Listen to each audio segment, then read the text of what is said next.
Ok bang phone bạn này iPhone 7 បាទវាមានបញ្ហាតាក់ទងទៅជាមួយនឹងកាំង logo ណាបាទអញ្ចឹងតាក់ទងទៅជាមួយនឹង iPhone បាទ iPhone ដែលវាកាំង logo អញ្ចឹងណាបងប្អូនណាបាទអញ្ចឹងគឺយើងត្រូវទី1វានិយាយរួមទៅតាក់ទងមួយនឹងកាំង logo វាមានបញ្ហាច្រើនណាបាទបញ្ហាច្រើនណាក៏ប៉ុន្តែបើវិធីជួយរបស់យើងទី1គឺយើងត្រូវធ្វើការដាក់ទៅ recovery mode ដើម្បី connect ជាមួយ computer មើលសិនថាតើម៉ាស៊ីនរបស់យើងហ្នឹងវាស្គាល់ជាមួយ computer អត់ណាបាទពួកក្នុងករណីដែលវាកាំងហ្នឹងគឺវាអាចខូច hard disk ក៏វាកាំងវាអាចខូច program ក៏វាកាំងអីចឹងទៅឬមួយទៀតបើវាខូចវាឆ្លង center ឆ្លងអីក៏វាកាំងត្រឹម Oppo iPhone នឹង load club plate អីចឹងណាបាទនៅក្នុងវិធីសាស្ត្រនេះគឺយើងត្រូវធ្វើការដាក់វាទៅជា recovery mode សិនដើម្បី connect ជាមួយ computer ថាតើវាស្គាល់អត់ណាបាទឥឡូវខ្ញុំធ្វើការចុចហើយ volume ដកឲ្យនៅ power ណា volume ដកឲ្យនៅ power មកហើយពេលដែលវាចេញ logo មកយើងធ្វើការបលែង power ណានេះបាទបលែង power មកបាទអានេះសម្រាប់ model ផ្សេងទៀតគឺវាអាចការចុចខុសគ្នាណាបងប្អូនណាបាទអញ្ចឹងគឺយើងមើលតាមហ្នឹងទៅបាទអញ្ចឹងពេលដែលវាចេញ recovery mode មកអញ្ចឹងយើងឃើញថាវាស្គាល់ទៅជាមួយនឹង 3U tune របស់យើងណាបាទអញ្ចឹងមានន័យថាម៉ាស៊ីនហ្នឹងគឺវាអត់ពាក់ព័ន្ធទៅជាមួយនឹង ECSA អីទេណាអញ្ចឹងបើសិនជាវាបញ្ហាទៅលើ ECSA អីពេលដែលយើងដាក់ចូលទៅក្នុង recovery mode អីចឹងគឺវាអត់ស្គាល់ជាមួយ computer ទេណាអត់ស្គាល់ទេចាំបើសិនយើងចេញ recovery mode ហើយវាអត់ស្គាល់មួយ computer អាហ្នឹងវាអាចតាក់ទងទៅជាមួយនឹង ECSA អញ្ចឹងយើងត្រូវទៅមើល ECSA ណាបាទតែបើសិនជាក្នុងករណីវាស្គាល់ជាមួយនឹង computer អញ្ចឹងហើយគឺយើងត្រូវធ្វើការរាយណាបាទតែមុននឹងរាយត្រូវ check មើល iCloud គេសិនណាបាទត្រូវ check មើល iCloud សិនទៅបាទប្រយ័ត្នតារាយចេញហើយ iCloud spam ណាឥឡូវយើងធ្វើការ check iCloud ទៅលើ website របស់យើងគឺ unlocker ហ្នឹងឯងបាទ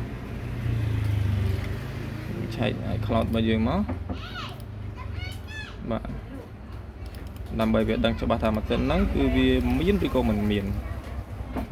ណា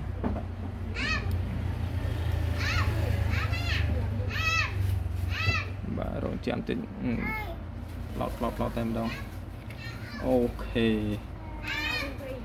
មាន iCloud ទៀតបងប្អូនណាបាទ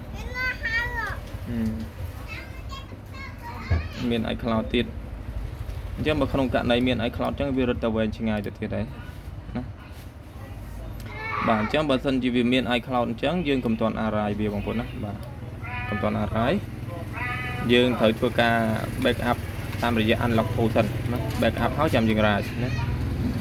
បើសិនតែកាលណាវាបើសិនជាយើងរាយទៅរាយហើយយើងមាន file backup unlock tool គឺយើងអាច bypass បានតែបើសិនជាយើងអត់បាន backup ទេយើងរាយទៅតែម្ដងចេញ hello គឺចប់ហើយណាបាទគឺចប់ហើយអូខេឥឡូវយើងទៅធ្វើការបើក unlock tool របស់យើងណាបើក unlock tool របស់យើងមកហ្នឹងហើយ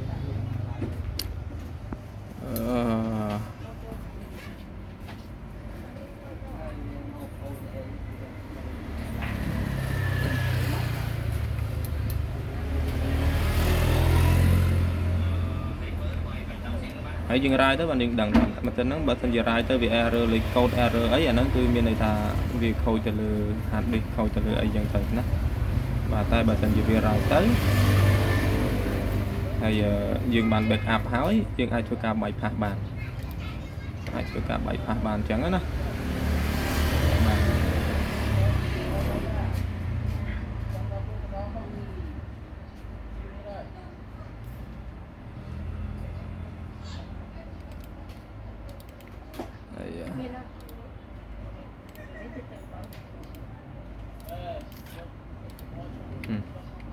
េះយូរមក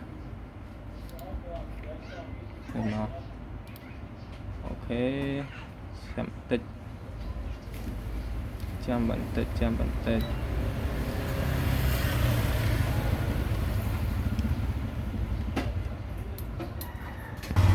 អូខេឥឡូវកម្មវិធី unlock tool របស់យើងនេះគឺយើងបានបើកចេញមកហើយ ណាហើយទូរស័ព្ទដៃយើងហ្នឹងវា reboot មកគេអាំង logo ធម្មតាវិញណាឥឡូវយើងចាប់ផ្ដើមធ្វើការដាក់ទូរស័ព្ទដៃយើងទៅជាគេថា DSU mode បាទដោយចុច volume ដកហើយនឹង power ហ្នឹងព្រមគ្នាជាប់មកហើយនៅពេលដែលម៉ាស៊ីនហ្នឹងវារលត់ Oppo iPhone ហ្នឹងភ្លឹបយើងត្រូវរាប់6វិនាទីយើងបលែង power ណាបាទបលែង power មកដើម្បីឲ្យទូរស័ព្ទដៃយើងហ្នឹងវាចូលទៅក្នុង DSU mode បាទទិញបាទទូរស័ព្ទដៃយើងគេចូលទៅក្នុង DSU mode ហើយនេះឃើញណាបាទហ្នឹងគេហៅថា DSU mode តោះមកយើងចាប់ផ្ដើមធ្វើការចូលទៅក្នុង unlock tool យើងឡើង Apple បាទ Apple ហើយយើង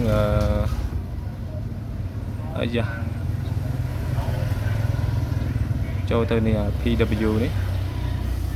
ណាបាទ PW ហើយយក Gunster ដើម្បីធ្វើការ backup ណាបាទ backup ឯកសារវាទុកបើ backup បានយើងអាចធ្វើការ write បានបើ backup អត់បានគឺពិបាកធ្វើហើយ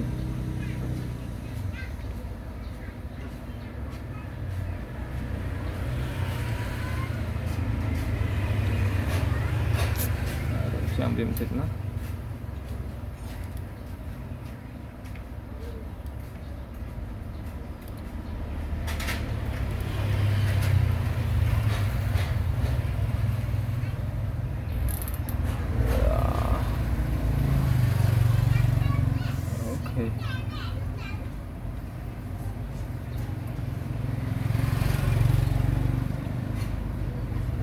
យូរម្លេះ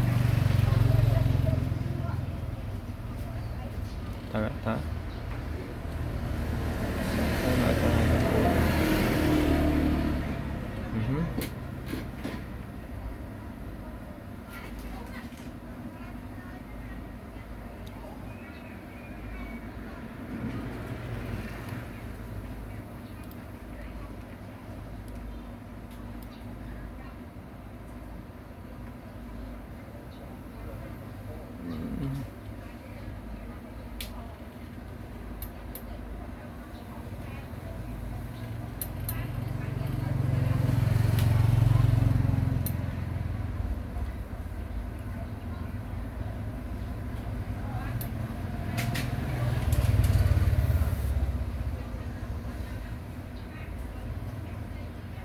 យូរ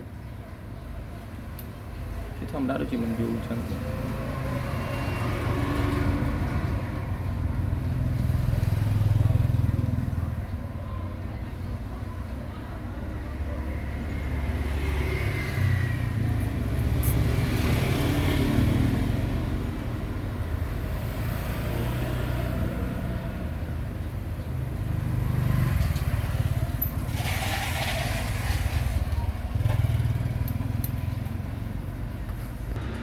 អូខេឥឡូវហើយយើងចូលទៅ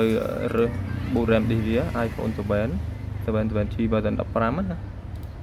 iOS 15ហើយយើងចុចទៅលើពាក្យថា boot RAM disk ហ្នឹងហើយដើម្បីធ្វើការ boot RAM disk អូខេអញ្ចឹងជាមួយថាវា boot RAM disk ទៅដែរអត់ណា boot RAM disk ទ្រឹងទ្រង់បាទទៅទៀតនេះគឺស្ដាប់នេះចាប់ដល់មករត់ខ្សែមកឡើយ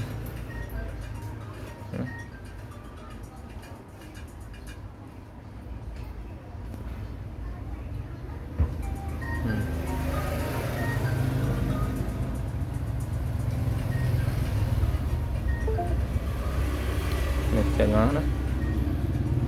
សច្រើនខ្សែអញ្ចឹងណាអូខេ